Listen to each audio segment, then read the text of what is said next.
Hey y'all, I am back, and I know with the toxic trait of the day, I usually have issues with StreamYard every single time, and it's not StreamYard, it is the enemy. So I do want to apologize for the blank screen, but you all were still able to hear the message, and that is the most important part. So if you saw that the screen went black in the toxic trait of the day, which was unworthy sacrifice, please still listen to it. And you can also catch it on iHeartRadio later on tonight. I don't know if I want to redo that whole thing over again because the message was what it was and it was clear. So I appreciate everyone who still tuned in to get the message because I love aesthetics, right? But I am a firm believer that aesthetics holds no weight to what the message is trying to convey. And as long as we get the message and the message is clear, that is all that matters to me. Okay. So check out the toxic trait of the day, which is right below this live. And just hear what I got to say about unworthy sacrifice. Now we are on the topic of Ask the Publisher. And the question that I got in, it was an anonymous question. It was, how can new authors market their books for under $1,000? So I am your host, of course, Dr. Jacqueline Cox, founder of Listen Linda Publishing and Brand and Marketing, okay, and Listen Linda Media Network. And today's question, it does come from a new author, and they ask, how can I effectively market my book if I only have a budget of $1,000 or less? Let me start by saying something that might surprise a lot of people. Having a smaller budget is not necessarily your biggest problem. Many authors have spent thousands of dollars and haven't sold books. They just haven't. I've seen authors spend $5,000, $10, and sometimes $20,000 on marketing and still struggle to gain momentum. Why? Because marketing without strategy is just expensive guessing. The real question is not how much money do I have? The real question is, how do I make most of what I have? Because visibility beats obscurity every single time. Every single time. The biggest mistake that new authors make is that most authors believe marketing starts after the book is already published. Wrong, wrong, wrong. Excuse me. Marketing starts the moment you decide to write the book. People should be watching the journey before they buy the destination. That's why I constantly tell authors, don't wait until launch day to introduce yourself. Readers don't just buy books. Readers buy people. Readers buy stories. Readers buy missions. Readers buy personalities. Readers buy authenticity. If nobody knows who you are, why you wrote the book, or why your story matters, you're asking strangers to invest into something they have no emotional connection to. Marketing is relationship building. This is what they think they need.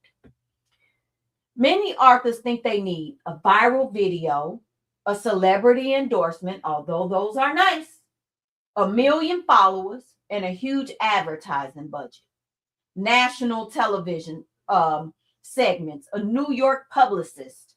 Those things are nice, but none of those things will ever guarantee book sales. I've seen authors with small audiences outperform authors with massive audiences because they learned how to connect. Connection creates conversion. Now, here's what you actually need. You need visibility. You need consistency. You need credibility. You need exposure. You need storytelling and a strategy. So let's break those things down. First, we said what you need: visibility. People can't support what they don't know exists. One of the biggest challenges independent authors face is simply being seen. You can have the greatest book in the world, the most beautiful cover, the strongest message, but if nobody knows it exists, it can't help anybody. It just can't. Visibility creates opportunity. What else you need? What's next? Consistency. Many authors market for 2 weeks, they get overwhelmed and they quit. Marketing is not an event. Marketing is a lifestyle. See, authors who win are often the authors who stay visible long after everybody else disappears. What's the third thing we said? Credibility. People trust what they see repeatedly. That's why interviews matter, features matter, magazine placements matter, reviews matter, public appearances matter. The more people see you, the more legitimate you become in their minds. Let's talk about practical solutions because Listen Linda Publishing, we help authors, whether they're our authors or other authors, right? One thing we focus on at Listen Linda Publishing is helping authors to maximize exposure without requiring them to spend thousands of dollars. Okay. One opportunity available for authors is being featured in our international magazine. Now, let's talk about why this matters.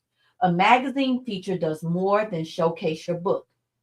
We position you, we showcase you, your story, your mission, your expertise, your testimony, right? Readers get an opportunity to connect with the person behind the pages of the book. So when people connect with the author, they're more likely to purchase the book. A magazine feature also becomes a credibility piece at the same time, right? It's something that you can share on social media, add to your website, including media kits used during speaking engagements. That's long-term value. Okay? Podcast interviews. That's another opportunity appearing on the Listen Linda podcast. Our podcast reaches listeners in more than 88 countries worldwide.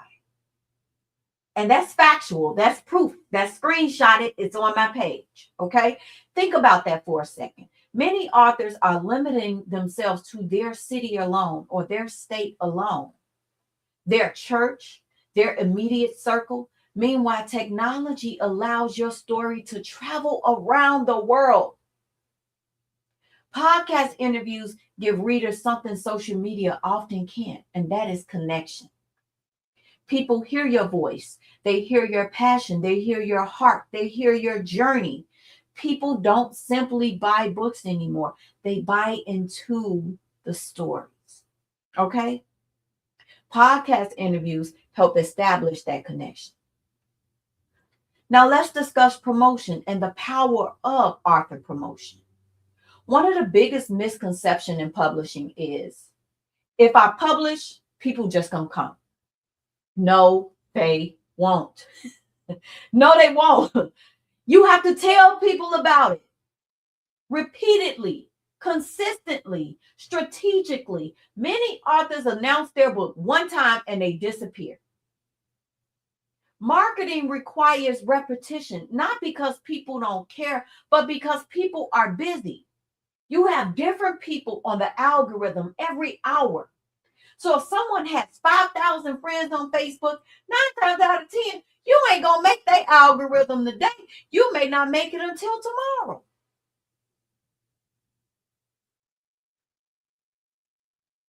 People are busy.